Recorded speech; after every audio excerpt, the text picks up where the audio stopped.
Bonjour à tous, dans cette vidéo, nous allons donner un exemple d'utilisation du théorème de Thévenin.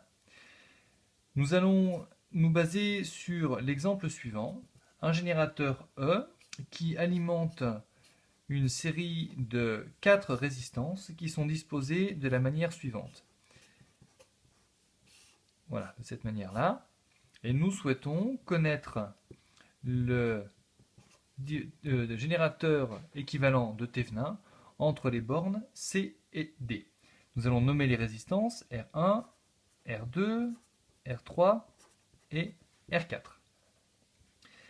Pour déterminer le générateur équivalent de Thévenin entre les bornes C et D, nous avons affaire d'abord à un circuit compliqué et je vous propose de le simplifier de la manière suivante.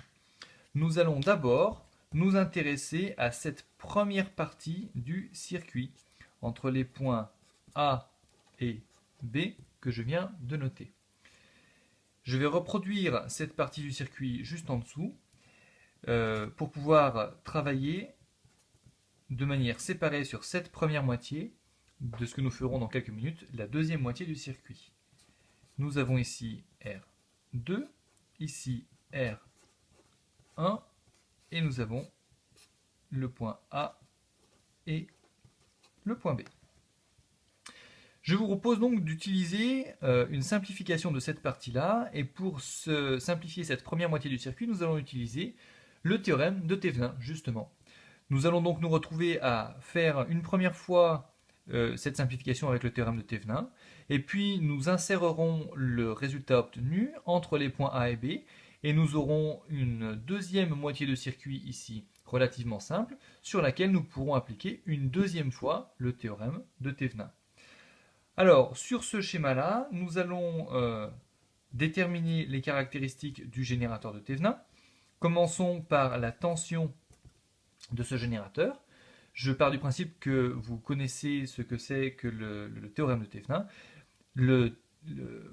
La tension du générateur de Thévenin, c'est la tension UAB que l'on a ici. Et pour trouver cette tension, dans notre exemple, il suffit d'appliquer le théorème du diviseur de tension et nous voyons que ETH est égal à R1 fois ETH voilà, est égal à UAB, c'est R1 fois E sur R1 plus R2. Voici la première des caractéristiques. La deuxième caractéristique du générateur de Thévenin, c'est la résistance du générateur. Pour cela, nous devons commencer par débrancher les générateurs.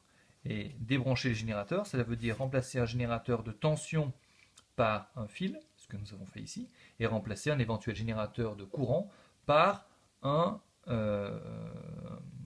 interrupteur ouvert. Ici nous avons R2, R1, nous voyons que les deux résistances sont en parallèle l'une sur l'autre, et nous en déduisons que la résistance de générateur de Thévenin que nous souhaitons est égale à R1 en parallèle sur R2, c'est-à-dire R1, R2 divisé par R1 plus R2. Voici les caractéristiques du générateur de Thévenin que nous avons obtenu.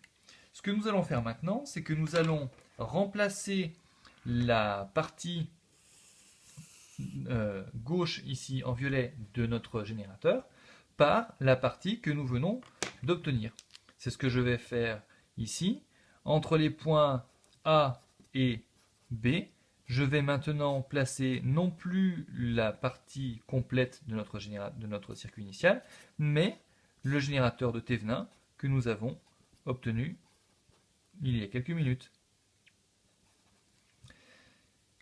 Cela obtenu, nous allons brancher notre générateur sur le reste du circuit, qui est constitué de la résistance R3 et de la résistance R4, les deux étant disposés de cette manière-là.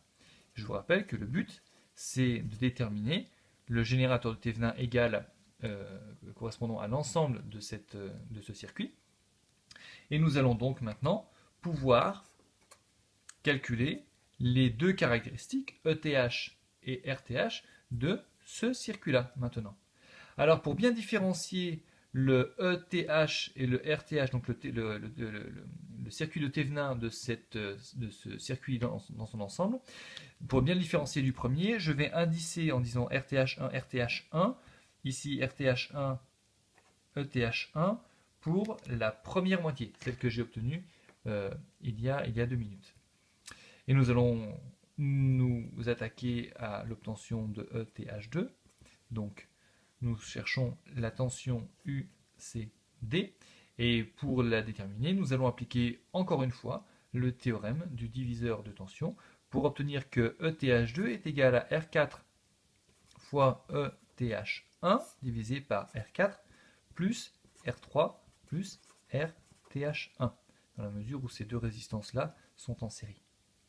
Et la deuxième caractéristique, c'est la résistance de Thévenin. Nous allons la calculer ici à droite. Pour cela, je vais reprendre simplement le schéma en ayant éteint les générateurs, comme tout à l'heure.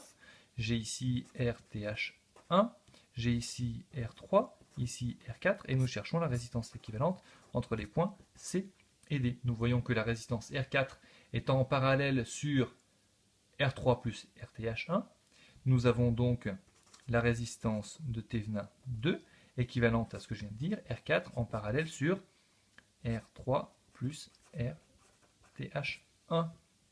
Voilà, et si on veut donner son expression finale, ça nous fait donc R4 facteur de R3 plus RTH1 divisé par R4 plus R3 plus RTH1. Voilà, nous avons réussi à obtenir les deux RTH2 ici, nous avons obtenu les deux caractéristiques du générateur de Thévenin qui remplacerait l'ensemble de notre circuit bleu initial. Voilà, je peux le dessiner d'une manière finale. Entre les points C et D, ce circuit initial est l'équivalent d'un circuit simple d'un générateur simple qui aurait une tension ETH2 en série avec une résistance RTH2. Quelques petites remarques concernant ce que l'on vient de faire. La première concerne l'obtention des résistances de Thévenin. Nous voyons que les deux résistances R1 et R2, dans cette première partie ici, sont considérées lorsque l'on travaille sur l'obtention de la tension de Thévenin comme étant en série. Alors que lorsque l'on travaille sur l'obtention de la résistance de Thévenin, ces deux résistances sont bien en parallèle. Donc pour un même circuit, selon la manière que l'on a de regarder les résistances et de les étudier, elles peuvent être considérées soit comme en série, soit comme en parallèle. C'est une chose à laquelle il faut faire attention. La deuxième remarque concerne l'exercice dans son ensemble. Il est tout à fait possible d'utiliser plusieurs fois de suite le théorème de Thévenin. Face à un circuit compliqué, il est sûrement plus rapide d'appliquer 2, voire 3 ou 4 fois le théorème de Thévenin sur des morceaux de circuit, de manière à simplifier les éléments progressivement et se retrouver à la fin avec un seul générateur de Thévenin. Cela est plus facile que si on avait eu à s'attaquer directement au calcul de la tension UCD sur le schéma initial. Cela aurait été plus délicat. Il n'est pas forcément indiqué dans les exercices que l'on vous invite à faire plusieurs fois la démarche du théorème de Thévenin. C'est à votre discrétion, mais l'avantage d'appliquer ce théorème de Thévenin sur des morceaux simples de circuit, c'est que les résultats intermédiaires sont très faciles à obtenir. Ici, il a suffi de calculer la résistance de deux résistances, la résistance équivalente de deux résistances en parallèle, et d'appliquer le théorème du diviseur de tension. Ici également, diviseur de tension et de résistance en parallèle. Donc les deux applications étaient relativement simples. Je trouve que c'est préférable que de se trouver face à une utilisation compliquée. Et voilà, je voulais terminer là-dessus en vous disant, comme il y a quelques minutes, que même si ce n'est pas écrit, vous pouvez prendre l'initiative de découper un morceau de circuit, de le remplacer par un générateur de Thévenin, puis de recoller un petit morceau du circuit pour appliquer une deuxième fois, et ainsi de suite. Quand on applique des simplifications, je vous conseille de systématiquement refaire les morceaux de circuit concernés. Vous voyez qu'ici, j'ai redessiné juste la partie que je souhaitais simplifier. Et quand j'ai voulu appliquer le théorème de Thévenin en cherchant la résistance de Thévenin, j'ai reproduit le circuit sans le générateur. Le fait de reproduire comme ça systématiquement et d'étape en étape, de réécrire les circuits concernés, cela permettra d'éviter les erreurs. Donc ça, c'est un conseil que je vous donne. N'hésitez pas à refaire les étapes au clair sur votre feuille ou sur votre brouillon pour éviter toute confusion et pour éviter tout problème. Voilà, c'est tout ce qu'il y a à retenir sur cet exemple. Je vous remercie de votre attention.